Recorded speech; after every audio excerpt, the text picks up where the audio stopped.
This video turned out to be a lot longer than I expected it to be, but it's really important subject matter and I just couldn't find anything that I felt like I could really cut, so it's all in there. Pardon the length. Me talking right now isn't helping. Okay, I'll shut up now. Today I want to talk about something fairly serious. I want to talk about negative thinking. When I say negative thinking, I'm not talking about depression, which has actual physical causes that are outside of what I'm talking about here, although I think what I'm talking about could help with that. I'm talking negative thinking as a pattern of thinking that you can find yourself getting into.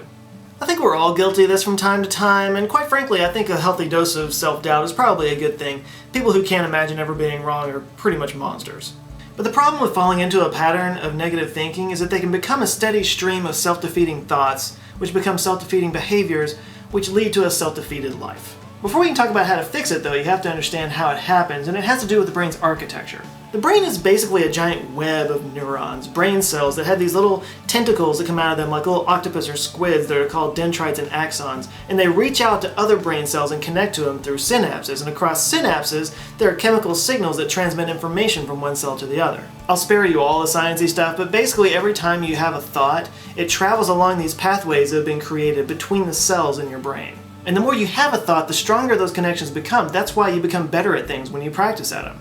Like the first time you ride a bike, you're falling down all over the place because you've never used that balance before and the pathways for that skill haven't been created in your brain. But the more you do it, the more those pathways start to form slowly over time. And then once that pathway is created, it's locked in place. That's why you never forget how to ride a bike. Eventually it becomes second nature and totally subconscious. You don't even have to think anymore about, when to push and how to steer and how to lean. It just all happens naturally in the background of your brain with no conscious thought whatsoever. And that's awesome. Our brains are just incredible in the way that they can take in information and encode it and lock it into place in our brain. But there is a downside because it works that way with everything, including negative thoughts. However it is that you wind up in a pattern of negative thinking, every time you do it, every negative thought that you have just strengthens those pathways until it becomes completely subconscious and automatic.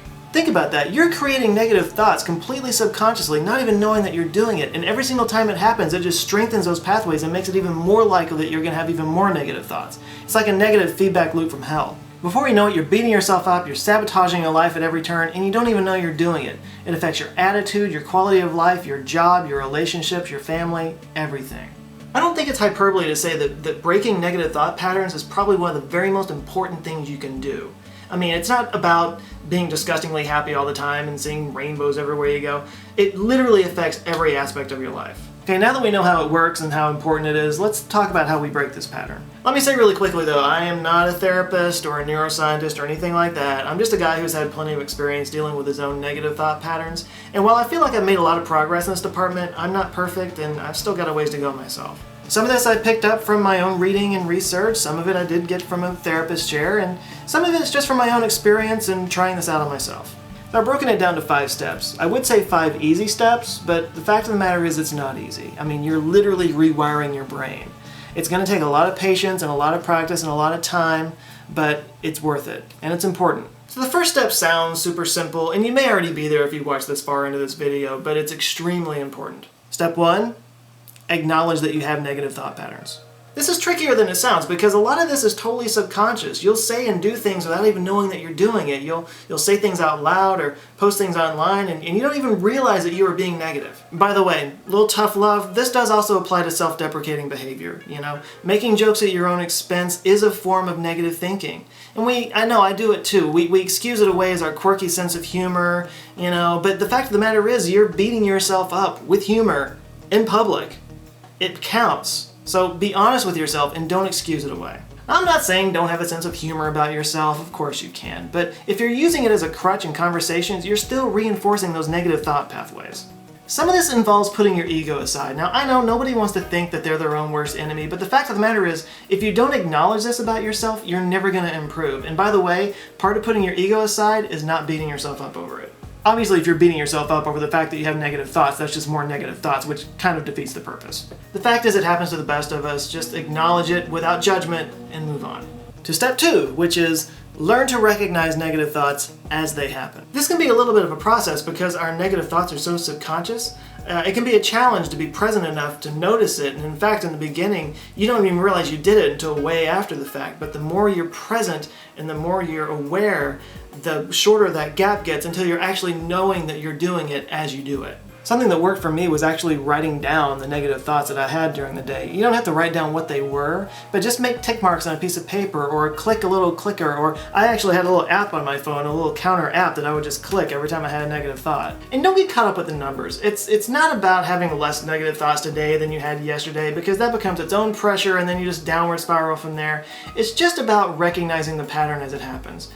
It could be anything. You could flip a coin, take a ring off this finger, put it on this hand, tie your shoe, whatever it is. It's just a routine that keeps you in awareness so that you can recognize it as it happens.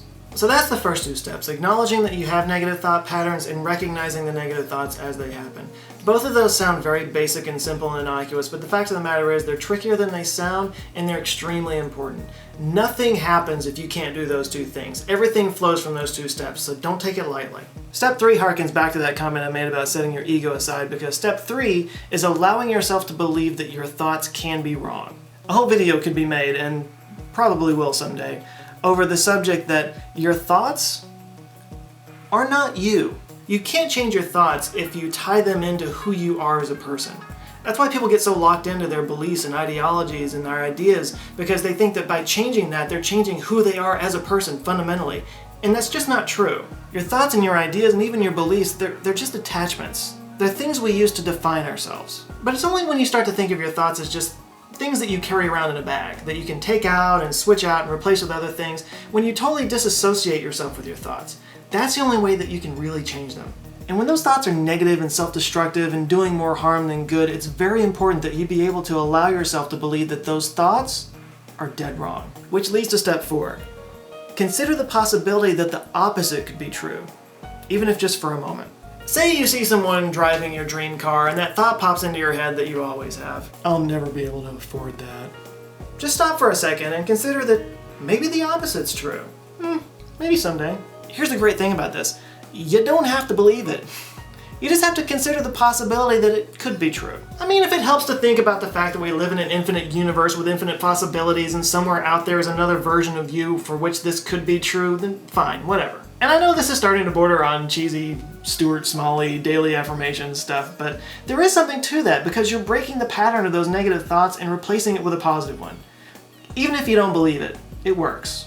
And if you have the mental acuity to do all those things, step 5 is just make it a habit. Getting into the habit of interrupting those negative thought patterns and replacing it with positive ones is just the beginning of a slow process of dismantling those mental connections that have been so ingrained in your mind. Slowly over time, those connections will break apart and they'll rewire themselves into positive patterns through a process called neuroplasticity. You'll find that the negative thoughts become fewer and fewer, and soon enough, the positive ones are the ones that are natural and automatic and subconscious. Dude, I am so getting that car someday. Next thing you know, instead of self-defeating thoughts, you're having self-actualizing thoughts. Instead of self-defeating behaviors, it's self-actualizing behaviors. And instead of a self-defeated life, it's a self-actualized life. So, quick review. Step 1, acknowledge that you have negative thought patterns. Step 2, learn to recognize negative thoughts as they happen. Step 3, consider that that negative thought could be wrong. Step 4, consider the possibility that the opposite could be true. And then step 5, just make it a habit. It will still take an amount of awareness and presence to keep from falling back into those negative thought patterns, but at least this time if you do, you've got some kind of defense against it. Something I find really helpful in this process is meditation, which is something else I could do a whole video on. Finding just 10 or 20 minutes a day to just sit and clear your mind is enormously beneficial for all different parts of your life, because it helps with awareness and focus and presence. If you're somebody who struggles with your thoughts and getting control of your negative emotions, it's absolutely essential to practice meditation. You'll find it's dramatically helpful in getting control of those unhelpful thoughts and emotions. So I hope this is helpful, but just remember, this is a marathon, not a sprint, okay? So be patient, don't judge yourself, don't beat yourself up, there's nothing wrong with you. You love other people despite their flaws, so extend that courtesy to yourself. So start a conversation in the comments. What kind of negative thoughts do you encounter and how do you deal with them? What's worked for you? I promise my next video will be a lot more funny and probably really stupid. Wait, no, that could be wrong. It might be brilliant. Feel better already.